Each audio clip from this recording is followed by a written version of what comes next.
नमस्कार प्यारे दर्शकों, मैं हूं कमल दुबे, आपका ज्योतिष मित्र सौभाग्य सलाह में आपका स्वागत करता हूं। प्यारे दर्शकों, कुंडली में ग्रहों के युति का विशेष महत्व होता है। युति में ही यदि मंगल, शनि और राहु आ जाएं, तो जीवन में भूचाल आ जाता है। कैसा भूचाल, इसको हमें समझना पड़ेगा। कोई भी लग्न हो सकता है, कोई भी राशि हो सकती है। आपको देखना है कि मंगल, शनि और राहु की युति कहाँ बन रही है। उसी भाव से संबंधित व्यक्ति जीवन भर संघर्ष करता ही रहेगा। उसका संघर्ष कभी कम हो ही नहीं सकता। जैसे अगर उदाहरण के तौर पे हम लोग समझें, तो यदि यह युति कुंडली के प्रथम भाव में बन जाए, तो व्यक्ति जीवन भर अपने शरीर से संबंधित, अपने पर्सनालिटी डेवलपमेंट करने में, धन कमाने में, लोगों को खुश करने में जीवन भर संघर्ष करेगा। वह जितना प्रयास करेगा, सारे प्रयास उसके विफल होते चले जाएंगे। वही स्थिति यदि सेकंड भाव में बन जाए, तो ऐसा व्यक्ति पैतृक संपत्ति के लिए पास पड़ोस से संघर्ष करता रहेगा। धन दौलत से संबंधित परेशानी उसके जीवन में आती ही रहेगी। कभी भी वह परेशानी से उबर नहीं पाएगा। यह स्थिति यदि तीसरे भाव में बन जाए, तो छोटे भाई बहनों से संघर्ष शुरू हो जाएगा। अपना पराक्रम जो वह करेगा, उस पराक्रम को उसका लाभ नहीं मिलेगा। यही युति यदि चौथे भाव में बन जाए, तो ऐसा व्यक्ति व्यक्तिगत सुख के लिए, परिवार के सुख के लिए जीवन भर संघर्ष करेगा और उसको संघर्ष के बाद भी सफलता नहीं मिलेगी। पांचवें भाव में यह युति बनती है, तो ऐसा व्यक्ति अपने शिक्षा को लेकर के, अपनी संतानों को लेकर के संघर्ष करेगा और उस संघर्ष में वह सफल नहीं हो पाएगा। आजीवन संघर्ष वह करता ही रहेगा।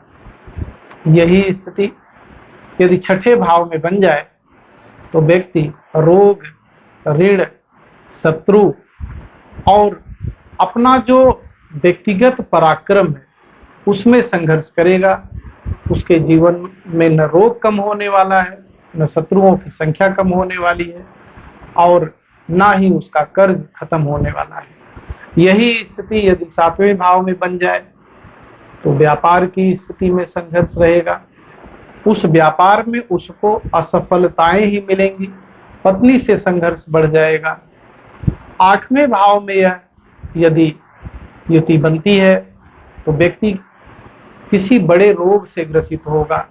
वह रोग उसका जीवन भर पीछा करेगा और उस रोग को समाप्त करने में उसकी सारी ऊर्जा, सारा धन सब व्यर्थ हो जाएगा। यही स्थिति यदि नौवें भाव में बने, बिल्कुल भी भाग्यशाली नहीं होगा। पिता से संघर्ष होगा। अपने स्वयं का जो भाग्य है, वह ऐसे व्यक्ति को जब उसको जरूरत होगी, तो बिल्कुल भी उस भाग्य का उसको साथ नहीं मिलेगा।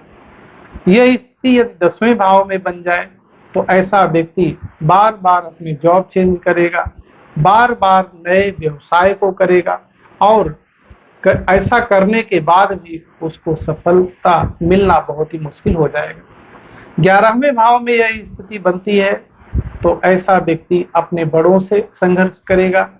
व्यक्तिगत जो भी वह कार्य करेगा, उस कार्य का लाभ उसको प्राप्त नहीं हो पाएगा।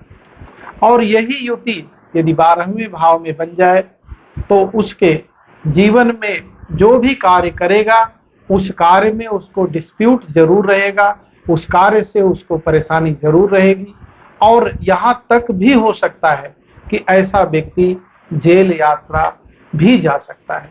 प्यारे दर्शकों, इस प्रकार से इस युति को आप देखिए। अगर राहु देव किसी भी जातक की कुंडली में 11वें भाव में विराजमान हो जाए, तो ऐसा व्यक्ति घोर धोखेबाज होता है। उस व्यक्ति के ऊपर भरोसे करने का मतलब है कि वह सिर्फ धोखा देगा ही देगा, इसलिए ऐसे जातक के ऊपर भरोसा नहीं करना चाहिए। वहीं शनि और सूर्य आमने सामने हो जाएं, जहां शनि बैठे हों वहां से ठीक 180 अंश पर सूर्यदेव बैठ जाएं, या जहां शनिदेव बैठे हैं वहां से ठीक 7वें भाव में सूर्यदेव यदि बैठ जाते हैं, तो ऐसे व्यक्ति अपने पिता से संघर्ष करता है और अपनी बातों को पिता से आजीवन छुपाता ही रहता है। प्यारे दर्शकों, इस प्रकार से आप अपनी कुंडली में ग्रहों की स्थिति को देखिए और देखिए क्या इस ढंग का संबंध आपकी कुंडली में बना है। यह जानकारी आपको कैसी लगी, कमेंट के माध्यम से जरूर बताइएगा। आप सभी दर्शक हमसे जुड़े, आप सभी का बहुत बहुत धन्यवाद।